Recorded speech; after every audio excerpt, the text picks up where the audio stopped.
all Avatar The Last Airbender spoilers have just been released, which means pre-release is just around the corner. In this video, we're gonna take a look at the new mechanics and archetypes to prepare yourself for pre-release or any other limited event. I'm kind of excited for this set. Even though I'm not a big fan of Universes Beyond, which everyone that watched my video knows, I'm still kind of interested in Avatar, not just because I'm a fan of Avatar, because the cards and the mechanics, they seem really cool, and I like the way that they're built, the fire bending, the earth bending, the water bending, they all kind of work together really well, and I think there's some really interesting combinations that can happen with the bending, the bendai, bending. What's plural for bending? I don't know, the bendings? For this pre-release, they're doing themed packs again, which means you get 1 out of 5 themed pre-release packs, which contains 1 seeded booster. A seeded booster contains cards of the color of the character, in this case, that you chose. For instance, if you chose Zuko, you get a bunch of red cards in your pack. Themed booster kind of defines one of your colors that you're probably gonna end up going for, else you lose a complete booster, which would kind of be sad. If this is your first pre-release event, make sure to check out our video about first pre-release events to get a good idea of what to expect. Now we got that out of the way, let's take a look at some mechanics. First mechanic, airbending. If you airbend something, you exile it, but its owner can recast it for 2 mana instead of its normal cost.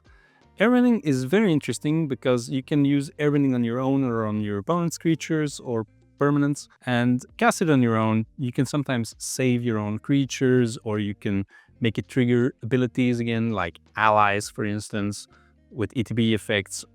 There's all kinds of shenanigans you can do with airbending, and or just slow your opponent down, which is also viable. Waterbending. To waterbend, you can either use normal mana and just pay its mana cost, or tap an untapped creature or artifact to help pay its cost. Firebending. Firebending is fairly straightforward.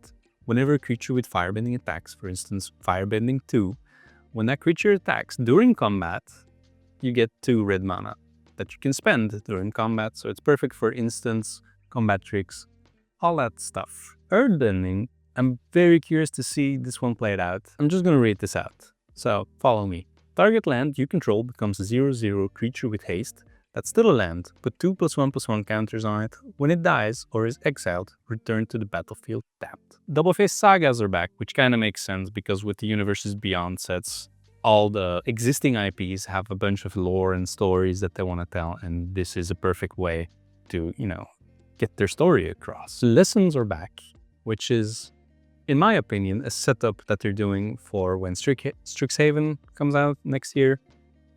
In this set, you can't fetch your lessons outside of your deck, but I'm sure with Strixhaven, they will have, I can't remember what the ability was called, but I'm sure it will return. Then we got Exhaust again.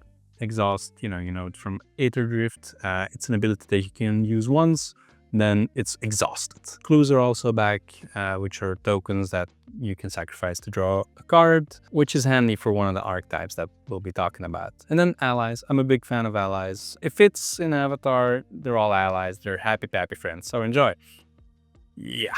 We're gonna take a look at some of the archetypes to give you a good understanding of what you can build, but also what you're gonna go up against, which is gonna help you to build a better deck and win some more games during pre-release and ultimately have more fun. First archetype, blue-white flyers. So blue-white flyers are back. It's always been a pretty strong archetype because, you can just pump up a bunch of small flyers and just crush your opponent, chipping away 1 damage at a time. You'll get there. It's very annoying. Make sure you have something that has either reach or can kill flyers, because you're gonna go up against someone with blue-white flyers in your limited pool. First card, Aang Swift Savior. 3 mana, flash flying. When Aang enters, airbend up to 1 other target creature or spell. Waterbend 8, transform Aang. It's a counterspell. That's really annoying. When he transforms, he becomes Aang and La, Ocean's Fury. Reach trample whenever Aang and La attack. Put a +1/+1 counter on each tapped creature you control. So that's fairly strong. I think there's a lot of good cards in this set, to be honest. So it's gonna be a good set. It's gonna be a good set. I'm pretty excited for the set. 1 Shitong Librarian, X and 2 blue mana, also with flash. Flying Vigilance. When 1 Shitong enters, put X+1/+1 counters on him, then draw half X cards rounded down. Whenever an opponent searches their library, put a +1/+1 counter on 1 Shitong and draw a card. It's a strong card, not only for limited, but it will see some play in Standard, in Commander, a bunch of other formats. I think this is a pretty good card. Momo, Friendly Flyer. 1 mana, 1/1 flying. The first non-lemur creature spell with flying you cast during each of your turns costs 1 less to cast, which is almost all other cards. There's not that many lemurs. Whenever another creature you control with flying enters, Momo gets +1/+1 until end of turn. For 1 mana, this little dude packs a lot of strength, reduced casting costs. Super worth it, and he's cute. He's really cute, guys. Come on, look at him, he's really cute. I like Momo, I like Appa. So let's take a look at Appa. Appa Steadfast Guardian, 4 mana. Also flash. Oh my god, also flash. So there's a lot of flash cards as well, super annoying. Flash flying. When Appa enters, airbend any number of other target non-land permanent you control. We went over what airbending is, right? But I'm gonna read it out because it's the first time. Exile them. While each one is exiled, its owner may cast it for 2 rather than its mana cost. Whenever you cast a spell from exile, create a 1/1 white ally creature token. Air Nomad Legacy for 2 mana. When this enchantment enters, create a clue token. Creatures you control with flying get +1/+1. It's a little enchantment that helps all your flyers just be a little bit stronger. I think this is a pretty good archetype. I think it's very strong if you can get the right flyers going. Blue-black draw 2. It's a little bit gimmicky because you need a lot of specific good cards to keep your drawing engine going, right? Because you need to be able to draw a second card each turn. If you do it right, you're gonna win the game, right? Drawing a bunch of cards, getting the most value out of those cards, it's gonna be really strong. Foggy Swamp Spirit Keeper, 3 mana, lifelink. Whenever you draw your second card each turn, create a 1/1 color spirit creature token with this token can block or be blocked by non-spirit creatures. Raven Eagle, 3 mana. Whenever this creature enters or attacks, exile up to 1 target creature card from a graveyard. If a creature card is exiled this way, create a clue token. Clue tokens, very interesting in this archetype because clues make you draw another card. So with a clue, you can focus on when you want your second card drawn. Whenever you draw your second card each turn, each opponent loses 1 life and you gain 1 life. So, you get the ping each turn if you get a second draw. Pretty strong card. If you can get a bunch of card draw going, slowly but surely, you're gonna start draining your opponent. Knowledge Seeker, 2 mana, Vigilance. Whenever you draw your second card each turn, put a +1/+1 counter on this creature. When this creature dies, create a clue token. Looking at blue-black draw 2, I think it's a very strong mechanic, but I think there's a lot of skill involved to pull this off right. You really need to know when you want to draw your second card each turn. You need to have a bunch of draw 2 cards. You need card draw going. So I think this is kind of a more advanced archetype. And next archetype, Fire Nation Aggro. This is a really aggressive archetype. Balls through the wall, go hard, go fast. Let's take a look at Cruel Administrator, 5 mana. Raid. This creature enters with a +1/+1 counter on it if you attacked this turn. Whenever this creature attacks, create a 2/2 red soldier token with firebending 1. Really good card. 5 mana, a little bit expensive. But if you can get him on the board, he might enter as a 6/5, which is very strong. And then you can get some 2/2 creatures each turn with firebending to help you cast some instants. My Scornful Striker, 2 mana. First strike, whenever a player casts a non-creature spell, they lose 2 life. 2 life is not that much, but it can be very annoying towards your opponent. So I like that a lot. Fire Nation Engineer, 3 mana, raid. At the beginning of your end step, if you attack this turn, put a +1/+1 counter on another target creature or vehicle you control. You're gonna wanna attack as much as possible, leverage your raid, get a strong board from the beginning, and then your opponent might have a hard time coming back. I think late game, this archetype might struggle a little bit, but if you're a balls through the wall kind of guy, this is what you're gonna have to build. Ozai, the Phoenix King, 6 mana, trample, firebending 4, haste. If you would lose unspent mana, that mana becomes red instead. Ozai has flying and indestructible as long as you have 6 or more unspent mana. The way I'm reading it is that if you have unspent mana, it will move towards your next phase. It just doesn't empty. It just becomes red mana. But it doesn't clearly specify that you would lose that mana. If someone knows, maybe clear it out in the comments if you know what this card does exactly.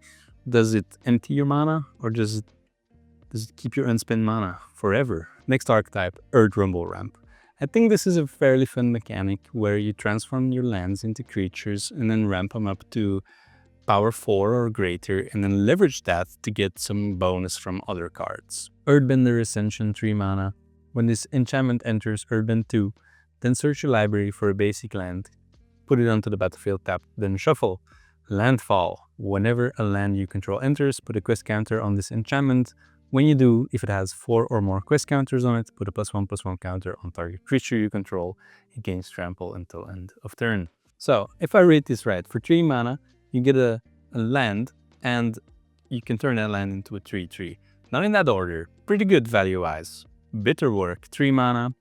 Whenever you attack a player with 1 or more creatures with power 4 or greater, draw a card. Exhaust 4, Earthbend 4. You literally just get a 4 power land with this card. Badger Mole Cub, 2 mana. When this creature enters Earthbend 1, whenever you tap a creature for mana, add an additional green mana. So this is really good. I mean, if you can get a bunch of your lands to Earthbend, you double their mana value, which makes you ramp up fairly fast. And then you can start casting big creatures that will make you win the game. So, super good cards and very cute. Boomy Unleashed, 5 mana. Trample. When Boomy enters Earthbend 4, whenever Boomy deals combat damage to a player, untap all lands you control. After this phase, there's an additional combat phase. Only land creatures can attack during that combat phase. I think that's a very, very, very fun archetype. Seems really fun to play. We're gonna take a look at green-white allies. Even though I'm a big fan of allies, I'm not a big fan of green-white. It feels underpowered unless you have like super good cards that really play into your strategy very well. I don't think this is usually very strong. Relying on other creatures too much to get a good board state. There's too much good removal in Magic these days, and pulling something off like this is generally very hard because there's just a lot of good cards that go well against you. White Lotus Reinforcements, 3 mana. Vigilance. Other allies you control get +1/+1. It's a 2/3, so it's a really basic ally that bumps other allies. The Earth King, 4 mana. When the Earth King enters, create a 4/4 green bear creature token. Whenever 1 or more creatures you control with power 4 or greater attack, search your library for up to that many basic land cards, then put them onto the battlefield tapped, then shuffle. Really good ramp. This obviously also fits the red-green archetype with the power 4 or greater. We're just looking at the archetypes to get you an idea. All cards fit multiple archetypes. It's just, you want to get an idea of what's going on. So bear with me, because it's a bear. Great Divide Guide, 2 mana. Each land and ally you control has add 1 mana of any color. There's a bunch of allies in all kinds of colors, so splashing in a 3rd color is could be useful, right? And if you get 1 or 2 of these guys, that could really help you out a lot. Earth Kingdom Protectors, 1 mana. So if you get a bunch of good allies, you're gonna want to be able to protect them. This guy will help you do this. Sacrifice this creature, another ally you control gains indestructible until end of turn. South Pole Voyager, 2 mana. Whenever this creature or another ally you control enters, you gain 1 life. If this is the 2nd time this ability has resolved this turn, draw a card. Suki Kiyoshi Warrior, 4 mana. Suki's power is equal to the number of creatures you control. Whenever Suki attacks, create a 1/1 white ally creature token that's tapped and attacking Kiyoshi, creating more allies. more allies bumping up each other, having ETB effects with allies entering. There's a bunch of token allies. There's a bunch of allies that help other allies. I don't know. I think it's fun if you can pull it off. But like I said, I don't think this is the strongest archetype unless you really know what you're doing. Just my opinion. Don't listen to me. It's just my opinion. That takes us to our next archetype, White-Black Sacrifice, where you basically play a bunch of small creatures or maybe some clues. You sacrifice them. Sacrificing them gives you some kind of benefit, and it will help you get an advantage. Tools of War, 2 mana. When this enchantment enters, create a clue token. Whenever you sacrifice a permanent during your turn, create a 1/1 white ally creature token. This ability triggers only once each turn. This enchantment will really keep your sacrifice engine going. Hey-Bai, Spirit of Balance, 4 mana. Whenever Hey-Bai enters or attacks, you may sacrifice another creature or artifact. If you do, put 2 +1/+1 counters on Hey-Bai. When Hey-Bai leaves the battlefield, put its counters on target creature you control. So when he enters, he becomes a 5/5. And then next turn you can attack. He will become a 7/7. So for 4 mana, you can get a 7/7 in 2 turns. Fairly strong. Obsessive Pursuit, 2 mana. When this enchantment enters and at the beginning of your upkeep, you lose 1 life and create a clue token. Whenever you attack, put X +1/+1 counters on target attacking creature, where X is the number of permanents you've sacrificed this turn. If X is 3 or greater, that creature gains a lifelink until end of turn. Each turn you get a clue token, which is a guaranteed sacrifice. And if you can sacrifice 2 other creatures, or 2 other clues or whatever, you can really, start swinging out of control. So I think this is fairly good enchantment. I think this could be very strong. I like the idea of sacrificing. We're gonna have to see if this turns out to be a good archetype. Very interesting to play. If you can't get a bunch of good sacrifice cards that are really your engine for this archetype, stay away. Don't do it. Stay away. Red-Blue Combat Lessons. I think this is probably my favorite archetype because red is very aggressive. Blue gets you a bunch of spells and might slow down the game a little bit, but with waterbending generating mana and firebending generating mana, it's like almost like infinite mana, right?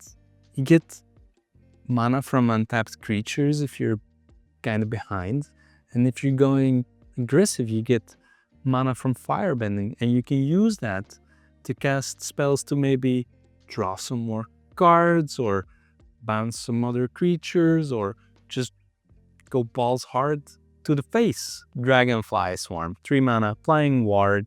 This creature's power is equal to the number of non-creature non-land cards in your graveyard. When this creature dies, if there's a lesson card in your graveyard, draw a card. If you're able to cast a bunch of spells, this creature is gonna be fairly strong, fairly fast. Abandon Attachments, 2 mana. You may discard a card. If you do, draw 2 cards. Like this is a perfect card that you can use while firebending. Sokka Bolt Boomerang. When Sokka enters, discard up to 2 cards, then draw that many cards. Whenever you cast an artifact or lesson spell, put a +1/+1 counter on Sokka. Then a super interesting card, Redirect Lightning. For 1 mana, as an additional cost to cast the spell, pay 5 life or 2 mana. Change the target of target spell or ability with a single target. It can really change the course of the game for just either 3 mana or 1 mana, 5 life, and I will be happy to pay 5 life in order to annoy the living hell out of you. Super good card. I think it's very interesting, and I think it will see some play in other formats like Commander as well. Fire Nation Palace, a land. This land enters tapped unless you control a basic land. Just generates some mana, but has a very interesting ability. For 2 mana, target creature you control gains firebending 4 until end of turn. So for 2 mana, you can get 4 mana during combat. Just do the math. 2 mana for 4 mana, you get 2 mana more. It's good. It's good. Next archetype, Black-Green, +1/+1 counters. I'm not sure about this one either. It, again, feels kind of weak in my opinion. Relies too much on your creatures getting +1/+1 counters. Kind of feels a little bit like white-green allies in my opinion. Badger Mole, 5 mana. When this creature enters Earthbend 2, Creatures you control with a +1/+1 counter on them have trample. Avatar Destiny for 4 mana. Enchant creature you control. Enchanted creature gets +1/+1 for each creature card in your graveyard and is an avatar in addition to its other types. When enchanted creature dies, mill cards equal to its power, return this card to its owner's hand, and up to 1 creature card milled this way to the battlefield under your control. Very strong card, but you need a bunch of cards in your graveyard. Dai Li Agents 5 mana. When this creature enters Earthbend 1, then Earthbend 1. Whenever this creature attacks, each opponent loses X life and you gain X life, where X is the number of creatures you control with a +1/+1 counter on them. I gotta see it to believe it, but there's more fun archetypes, in my opinion. Next one, red, white, go white, aggro. This archetype kind of speaks for itself. You make a bunch of tokens and you take advantage of them using combat tricks. Iroh, Tea Master, 3 mana. When Iroh enters, create food token. At the beginning of combat on your turn, you may have target opponent gain control of target permanent you control. When you do, create a 1/1 white ally creature token. Put a +1/+1 counter on that token for each permanent that your opponent controls. So you're gonna wanna give your opponent a bunch of tokens, maybe, I'm not sure, but you get something in return. It's a little bit of a trade-off, feels a little bit gimmicky, but it could be fairly strong. Sun Warriors, 4 mana, Firebending X, where X is the number of creatures you control. So if you have a bunch of tokens, you're gonna be able to firebend a lot. For 5 mana, create a 1/1 white ally creature token. Jet Freedom Fighter, 5 mana. When Jet enters, he deals damage equal to the number of creatures you control to target creature an opponent controls. When Jet dies, put a +1/+1 counter on each of up to 2 target creatures. Yeah, I did some damage to your creature because I have a bunch of creatures. And he's an ally, so you can trigger some stuff maybe. Not the best card. I don't think red-white is the way to go. There's stronger archetypes to go for. I don't think red-white aggro is great. Then green-blue ramp and listens. The Lion Turtle, 3 mana, Vigilance Reach. When the Lion Turtle enters, you gain 3 life. The Lion Turtle can't attack or block unless there are 3 or more listen cards in your graveyard. Add 1 mana of any color. Hermetic Herbalist, 2 mana, add 1 mana of any color. Add 2 mana in any combination of colors. Spend this mana only to cast lesson spells. Great way of splashing in some lessons from other colors. Then the Legend of Kyoshi. Since you can ramp up, a little bit more expensive cards are always good. They're gonna make you win the game if you can cast them early. So for 6 mana, draw cards equal to the greatest power among creatures you control. Earthbend X, where X is the number of cards in your hand. That land becomes an island in addition to its other types. Exile this saga, then return it to the battlefield transformed under your control. Then it becomes a 5/4. Lands you control have trample and hexproof. Add X mana of any one color where X is the greatest power among creatures you control. I don't think this is a really good archetype either. I got the feeling that I'm saying that most archetypes aren't great. I think half of them that we went through are good and the other half are bad. Make up your own mind. I hope this video was helpful to get you a good understanding of what to expect coming pre-release. I think some of the archetypes are really fun and are going to be really good. And others, they are just either too complex, too hard to pull off, or just not powerful enough. In general, I think this set is gonna be a really fun set. Like I said, the mechanics, they really work well together. I think there's a bunch of really strong cards in this set, not only for standard or limited, also for Commander and other formats. I don't generally like Universes Beyond sets, but I think Avatar, this set, is gonna be a banger. So if you like this video, make sure to subscribe and we will see you next time. Make sure you subscribe or I will find you on your pre-release and I will whoop your ass.